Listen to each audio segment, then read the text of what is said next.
Aunty నా పాట బాగుంది కదా? చెప్పక్షిత. అంటే బాగుందా అంటే బాగుంది అని చెప్పలేం, కానీ ఇంతకు ముందు దాంతో పోల్చుకుంటే కొంచెం బెటర్. మరి చరణ్ ఏంటి అందరూ రకరకాలుగా చూస్తుంటే అంతలా ఎంజాయ్ చేశాడు?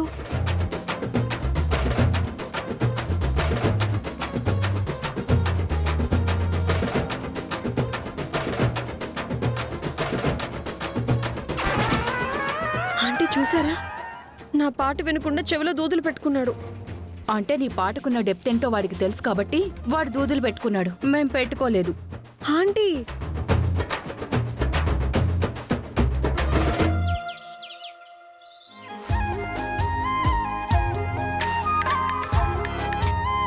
హలో. హలో అండి. హలో అభిమాని గారు, ఏంటి కాల్ చేశారు? కలుస్తారా? కలవనుగా. ఎందుకంట? చెప్పాను కదా, మీరు ఈ కాంపిటీషన్లో గెలిచిన తర్వాత నేను మీ ముందుకొస్తాను. అప్పుడు నేనెవరో మీకు తెలుస్తుంది.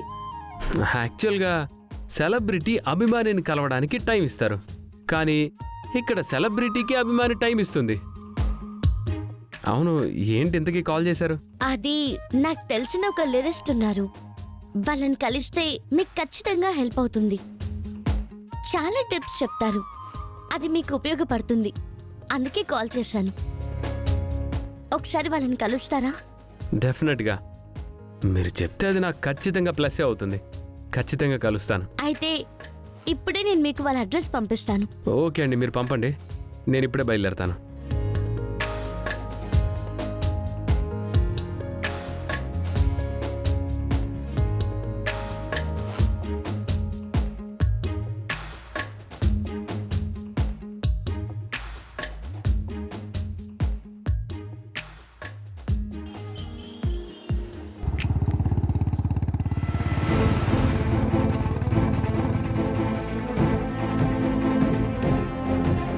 అభిమాని పంపించిన మ్యూజిక్ డైరెక్టర్ కమ్ లిరిసిస్ట్ ఇల్లు ఇదే కదా?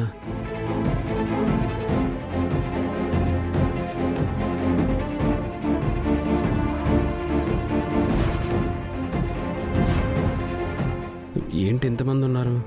విఐపి కదా, మనలాగే కలవడానికి వచ్చుంటారు.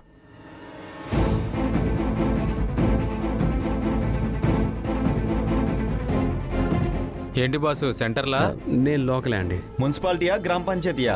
అర్థం కాలేదండి. అదే బ్రో, రికమెండేషను. నువ్వు ఎవరు రికమెండేషన్ తీసుకొచ్చావా అని. అంటే మీ చేతిలో ఉన్నది రికమెండేషన్ లెటర్స్. ఇదిగో, ఇది ఎమ్మెల్యే గారి దగ్గర నుంచి. నాకు మ్యూజిక్ అంటే ఇంట్రెస్ట్, ఆయన దగ్గర శిష్యరకం చేద్దామని. బాసు, నేను డైరెక్ట్ ఎంపీ. సింగర్ అవ్వాలని కొంచెం ఉండేది. చిన్న చిన్న టిప్స్ తెలుసుకుని సింగర్ అవుదామని వచ్చా. ఊరుకోండి బ్రో, ఎంపీకి ఎమ్మెల్యేకి కాల్ ఎగరేస్తున్నారేంటి? మినిస్టర్ ఇక్కడ, సెంట్రల్ మినిస్టర్. అంటే ఇక్కడ రికమెండేషన్ లేకపోతే అమాయకుల్లో ఉన్నావు బ్రో. గుడికెళ్ళి దక్షిణ వేయకపోతే పూజారే ఎగదిగా చూస్తాడు. విఐపీని కలవడానికి వచ్చినప్పుడు రికమెండేషన్ లేకపోతే ఎలా? ఇంతకీ నువ్వు కూడా ఈయన దగ్గర మ్యూజిక్ నేర్చుకోవడానికి వచ్చావా, టిప్స్ నేర్చుకోవడానికి వచ్చావా? నేను ఆల్రెడీ ఆల్బమ్ చేశానండి. నెక్స్ట్ వేరే ఆపర్చునిటీ వచ్చింది, దానికోసం సార్ని కలిసి. ఓకే ఓకే, అర్థమైందిలే. మమ్మల్ని దాటుకొని వస్తే అప్పుడు చూద్దాం. సారు ఏంటి సార్ అని లేవకుండానే అడుగుతున్నావు? సెంట్రల్ మినిస్టర్లు ఇక్కడ. ఓహో సరే, సార్ వస్తున్నారు, కొంచెం డీసెంట్గా బిహేవ్ చేయండి. ఓకే.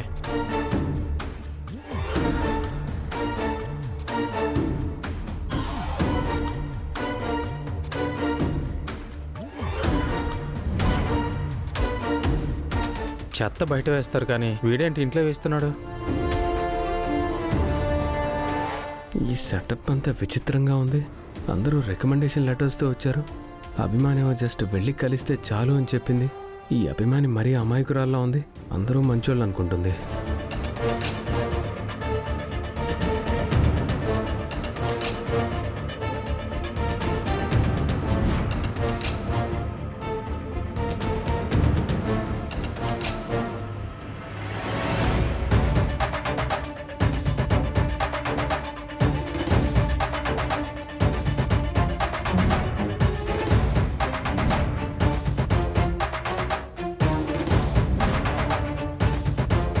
సార్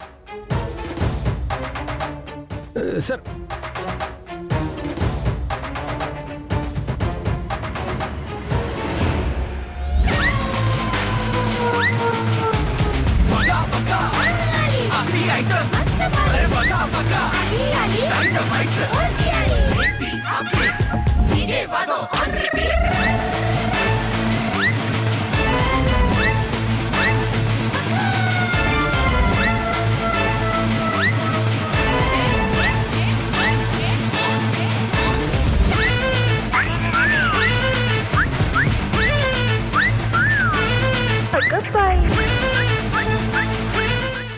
బాగున్నారా అందరూ? బాగున్నాం సార్. చెప్పండి ఏంటి విషయం? సార్ మీ దగ్గర శిష్యరకం చేద్దామని ఎమ్మెల్యే గారి దగ్గర లెటర్ తీసుకొచ్చాను సార్. ఓహో, సార్ నేను వినాయకుడి పందిర్లో చాలా పాటలు పాడాను సార్. ఇక సినిమాలో పాడదాం అనుకుంటున్నాను. ఆహా, ఒక 2 టిప్స్ మీ దగ్గర తీసుకుని వెళ్తే ఫిలిం నగర్లో దుకాణం పెట్టేస్తాను. డైరెక్ట్ ఎంపీ గారి రికమెండేషన్ సార్. ఎంపీ?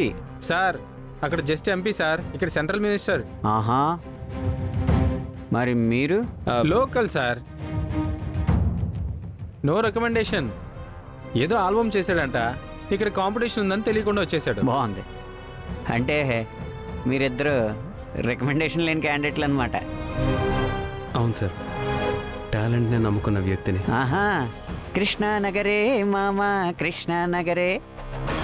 సరే కానీ మేనేజర్ గారు, సార్ ఈ రికమెండేషన్ ఉన్న వాళ్ళని అందరినీ అలా హాల్లోకి తీసుకెళ్ళి చక్కగా కూల్ డ్రింక్లు ఇప్పించండి. ఓకే సార్, మీరు రండి.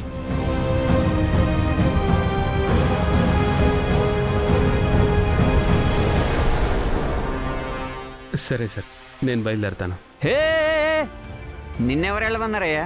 ఉండు. నోటితో చెప్పేదేముంది సార్, రికమెండేషన్ లెటర్ ఉంటే కూల్ డ్రింక్, లేదంటే సెండ్ ఆఫే కదా సార్ చెప్తారు. వస్తాను సార్.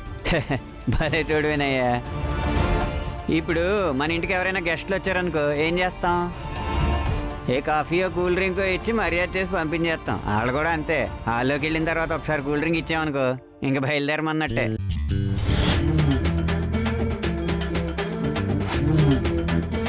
అంటే వాళ్ళు రికమెండేషన్ లెటర్స్ తెచ్చారు కదా సార్.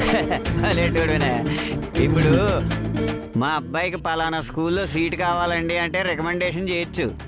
అదే మా అబ్బాయికి చదువు అవ్వట్లేదు, వాడికి చదువే రావాలి అంటే ఎవరి చేత రికమెండేషన్ చేస్తే మాత్రం ఏమవుతుందయ్యా? ఎవడు చదువు వాడు చదువుకోవాలి. అలాగే ఎవడి శ్రద్ధను బట్టి ఎవడి టాలెంట్ని బట్టి వాడికి మ్యూజిక్ వస్తుంది, అంతే ఇక్కడ. సారీ సార్, మిమ్మల్ని తప్పుగా అర్థం చేసుకున్నాను.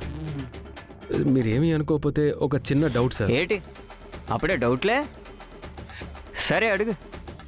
ఏం లేదు సార్, ఈ అరటి తొక్కలు వేయించడం ఏంటి, కళ్ళు మూసుకొని నడుచుకుంటూ రావటం ఏంటి, ఈ కాన్సెప్ట్ ఏంటో నాకు అర్థం కాలేదు సార్. దాని వెనక చాలా పరమార్థం ఉందిలేవయ్యా, తర్వాత చెప్తానులే. కానీ ఇంతకీ నువ్వు ఎందుకు వచ్చావు?